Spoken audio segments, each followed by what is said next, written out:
Selamat pagi sebangsa setanah air. Salam jumpa kembali dengan saya. Saat ini saya berada di Kejaksaan Negeri Kota Cimahi untuk melakukan liputan pembacaan tuntutan terhadap terdakwa pemerkosa dan pembunuhan kepada anak di bawah umur. Dan saat ini terdakwa sudah dituntut selama 18 tahun penjara. Yang pada pokoknya terdakwa didakwa dengan dengan dakwaan kumulatif, yaitu ke-1 pasal 80 ayat 3 dan kedua pasal 81 ayat 1 Undang-Undang RI nomor 17 tahun 2016 tentang perubahan kedua atas Undang-Undang nomor 23 tahun 2002 tentang perlindungan anak. Fakta-fakta yang terungkap dalam persidangan secara berturut-turut: 1. Keterangan saksi atas nama Mega Arianti. 2. Keterangan saksi Ronald. 3. Keterangan saksi Didin. 4. Saksi Dede. 5. Saksi Nandi. Ya, pada pokoknya keterangan para saksi tersebut terdakwa tidak keberatan dan membenarkan keterangannya. Dan keterangan terdakwa sendiri, yang pada pokoknya terdakwa mengakui perbuatannya dan menyesali perbuatannya. Analisis yuridis terkait dakwaan yang berbentuk kumulatif, maka kami akan buktikan dakwaan yang menurut kami masing-masing tindak pidana berdiri sendiri dan harus dibuktikan satu persatu, yakni dakwaan ke-1 pasal 80 ayat 3 yang secara berturut-turut unsurnya: 1. Unsur setiap orang yang setimpal untuk mempertanggungjawabkan perbuatannya. Sebelum kami pada tuntutan diri atas terdakwa, perkenalkanlah hal-hal yang menjadi pertimbangan dalam mengajukan tuntutan. Hal-hal memberatkan terdakwa: perbuatan terdakwa membuat keluarga korban berduka kehilangan anak gadisnya. Kedua, perbuatan terdakwa tergolong sadis karena selain menyetubuhi juga melakukan kekerasan terhadap anak hingga meninggal dunia. Hal-hal meringankan: terdakwa bersikap sopan dalam persidangan dan belum pernah dihukum. Berdasarkan uraian tersebut di atas, penuntut umum dalam perkara ini dengan memperhatikan ketentuan perundangan yang bersangkutan menuntut supaya Majelis Hakim Pengadilan Negeri Balai Bandung yang memeriksa dan mengadili perkara ini: 1.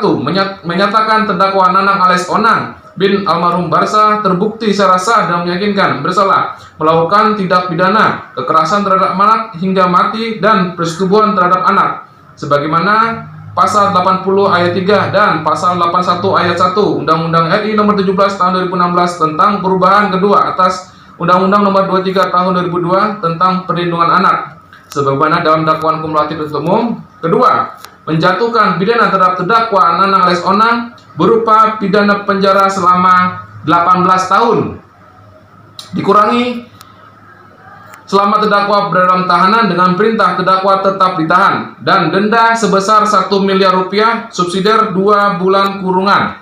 3. Menyatakan barang bukti berupa 1 unit motor Honda Beat warna hitam dikembalikan kepada pemiliknya saksi Nandi Sahroni, 1 pasang sandal jepit, 1 bilah bambu dirampas untuk dimusnahkan. 4. Menetapkan agar terdakwa dibebani membayar biaya perkara sebesar Rp2.000. Demikian tuntutan pidana ini kami bacakan diserahkan pada sidang hari ini Rabu tanggal 1 Juli 2020. Penuntut umum. Makasih yang mulia. Jaksa, jadi intinya dakwaan kumulatif itu terpenuhi oleh unsur-unsur sesuai fakta persidangan ya menurut jaksa ya. Siap yang mulia.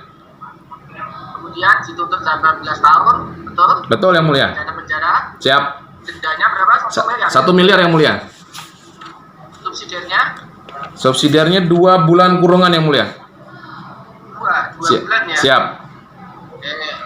Baik, kemudian yang lainnya ongkos perkaranya Rp2.000 begitu ya. Siap. Sementara terdakwa terutama dari pemeriksaan dirinya kita dengar bersama apa yang menjadi tuntutan dari jaksa, yang intinya dari terdakwa Onang ini atau Nanang dengan penjara 18 tahun, ada denda karena memang undang-undang hukum anak tuntutan adanya denda 1 miliar, dan apabila denda itu bisa terbayar oleh terdakwa nanti harus diganti dengan pidana kurungan ya selama 2 bulan ya, dan ongkos perkaranya Rp2.000, sementara barang buktinya seperti yang sudah disampaikan oleh jaksa. Nah, silahkan terdakwa untuk membuat pledoi secara tertulis bagaimana dari terdakwa sendiri? Ya, kami minta keringanan sekeringan mungkin karena anak Setuju tulang ya? punggung, Ya. anak tulang punggung keluarga. Anak punya kakak udah nikah, punya adik udah nikah, ibu di rumah sendiri. Anak mohon minta keringanan seringan-ringan mungkin. Anak tulang punggung keluarga, kakak udah nikah, adik udah nikah. Baik, sebaiknya begitu ya.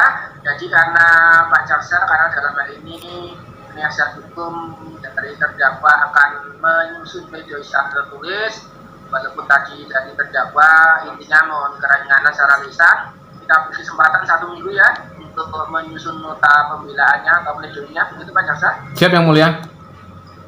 Baik ya, terdakwa biarpun saudara sudah bilang tadi tertulis, namun kalau nanti minggu depan secara tulisan, nanti kalau minggu depan saudara ingin menulis apa yang menjadi keinginan saudara yang mungkin saat ini belum terpikirkan, tetap diberi kesempatan ya, di samping nanti yang disusun oleh penasihat hukum yang kami tunjuk untuk saudara ya, di pihak BN Bali Bandung ya. Itu ya terdakwa? Terdakwa? Gitu ya? Sudah pagi ya. Intinya begitu ya. Jadi tadi alasanmu bilang kakakmu sudah nikah, adikmu sudah menikah, ya itu apa hubungannya dengan maka kalau kamu memang pengen menikah ya sudah benar lah berbuat seperti yang sudah kamu lakukan ya. Kamu menikah kalau kamu tidak perlu main paksa kalau bukan istrinya kan, kalau memang cinta. Jadi alasanmu kok kakakmu menikah, adik menikah itu apa relevansinya, malah justru bertentangan dengan yang apa kamu lakukan ya. Kalau mau memperlakukan seorang perempuan kan nggak begitu, seperti yang sudah dilihat jaksa baik dalam istilahnya dakwaan maupun tuntutan tadi ya. Realitas Selamat siang Pak Kasipidum. Siap ya. Itu yang perkara pemerkosaan dan pembunuhan di bawah umur sudah dituntut, dibacakan tuntutan 18 tahun. Apakah menurut Pak Kasipidum dengan tuntutan 18 tahun sudah memenuhi rasa keadilan bagi korban dan keluarga dan memberikan efek jerah juga kepada terdakwa?